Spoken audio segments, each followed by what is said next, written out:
بسم اللہ الرحمن الرحیم الحمد للہ رب العالمین والعاقبۃ للمتقین الصلاۃ والسلام علیک یا سیدی یا رسول اللہ وعلی آلک واصحابک یا سیدی یا حبیب اللہ۔ اللہ تعالیٰ کے عظیم بابرکت نام سے آغاز کرتے ہیں جو ہمارا خالق و مالک ہے۔ ہمارا بخاری شریف کا درس چل رہا تھا، اس سے قبل ہم نے نبی رحمت رسول محتشم حضور خاتم النبیین صلی اللہ علیہ وآلہ وسلم کی 93 احادیث مبارکہ جو بخاری شریف کے اندر نقل کی گئی ہیں وہ پڑھنے کی سعادت حاصل کی تھی۔ آج اس سے آگے پڑھنے لگے ہیں۔ اللہ تعالیٰ سے دعا ہے اللہ تعالیٰ میری زبان پر کلمت الحق جاری فرمائے اور ہم سب کو اس پر عمل کی توفیق عطا فرمائے۔ آئیے دیکھتے ہیں حدیث نمبر 94 وہ کیا ہے۔ ان انس رضی اللہ تعالیٰ عنہ عن النبی صلی اللہ علیہ وآلہ وسلم انہ کان اذا سلم سلم ثلاثا۔ حدیث نمبر 94 جناب سیدنا انس رضی اللہ تعالیٰ عنہ سے مروی ہے، فرماتے ہیں کہ نبی پاک صلی اللہ علیہ وآلہ وسلم جب سلام فرماتے تو 3 مرتبہ سلام فرماتے۔ وَإِذَا تَكَلَّمَ بِكَلِمَةٍ أَعَادَهَا ثَلَاثًا، اور کریم آقا صلی اللہ علیہ وسلم جب بات کرتے تو کسی اہم بات کو 3 مرتبہ دہرایا کرتے۔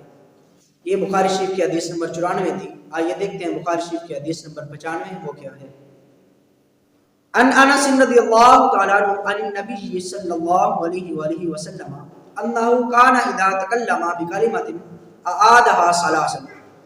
حدیث نمبر 95 بھی حضرت سیدنا انس رضی اللہ تعالیٰ عنہ سے مروی ہے، فرماتے ہیں کہ نبی پاک صلی اللہ علیہ وآلہ وسلم جب کلام کرتے، جب گفتگو فرماتے، جب بات کرتے تو کسی اہم بات کو 3 مرتبہ دہرایا کرتے، حتی تفہم عنہ، یہاں تاکہ اس کو سمجھ لیا جاتا۔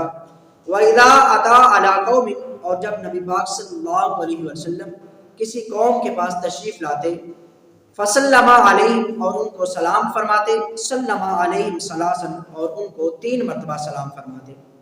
اس حدیث مبارکہ میں یہ آیا ہے کہ نبی پاک صلی اللہ علیہ وسلم کسی اہم بات کو 3 مرتبہ دہرا دیا کرتے تاکہ سمجھنے والا اس بات کو اچھی طرح سمجھ لے، اور حضور سلام فرماتے تو 3 مرتبہ سلام فرماتے۔ اس سے ایک یہ بھی مطلب لیا جا سکتا ہے کہ اگر کسی کے گھر جائیں تو 3 مرتبہ سلام بلائیں، اگر تو وہ اجازت دے دے تو پھر ہم اس سے بات کریں، گفتگو کریں، اس کے پاس چلے جائیں، اور اگر وہ اجازت نہ دے، سلام کا جواب نہ دے تو واپس آ جائیں۔ اس سے ملتی جلتی ایک حدیث مبارکہ سنیے۔ جناب سیدنا قیس بن سعد رضی اللہ تعالیٰ بیان کرتے ہیں کہ ہمارے پاس نبی پاک صلی اللہ علیہ وسلم ملاقات کے لیے تشریف لائے۔ حضور صلی اللہ علیہ وسلم نے 1 مرتبہ سلام بلایا تو جناب سعد رضی اللہ تعالیٰ عنہ نے جواب دیا، لیکن آہستہ جواب دیا، حضور صلی اللہ علیہ وسلم کو سنائی نہ دیا۔ تو کریم آقا صلی اللہ علیہ وسلم نے دوسری مرتبہ سلام ارشاد فرمایا۔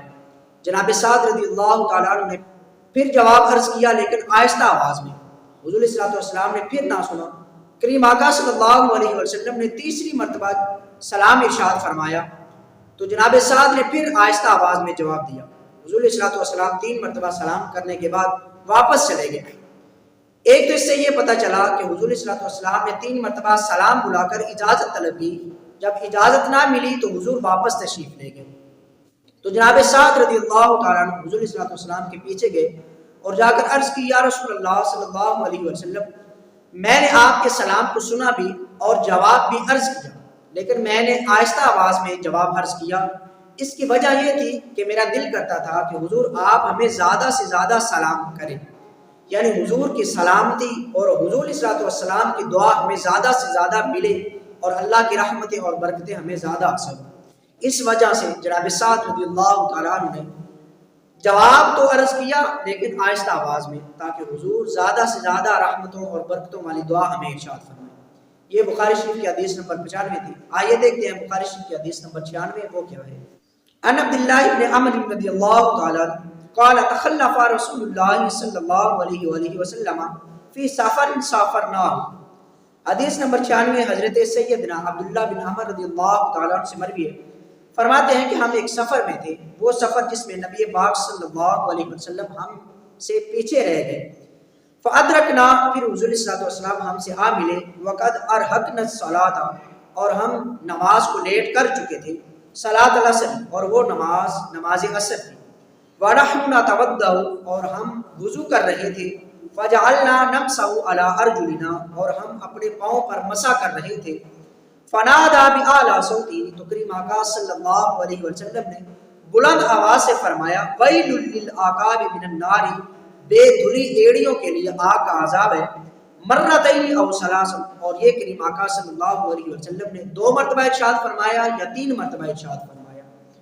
تو اس حدیث پاک سے ہمیں یہ پتا چلا کہ پاؤں کو دھونا فرض ہے، پاؤں پر مسح نہیں کیا جا سکتا بلکہ پاؤں کو دھونا فرض ہے۔ ہاں اگر کسی نے موزے پہنے ہوئے ہوں وضو کرنے کے بعد اور پاؤں دھونے کے بعد کسی نے موزے پہنے ہیں تو پھر اس پر مسح کیا جا سکتا ہے۔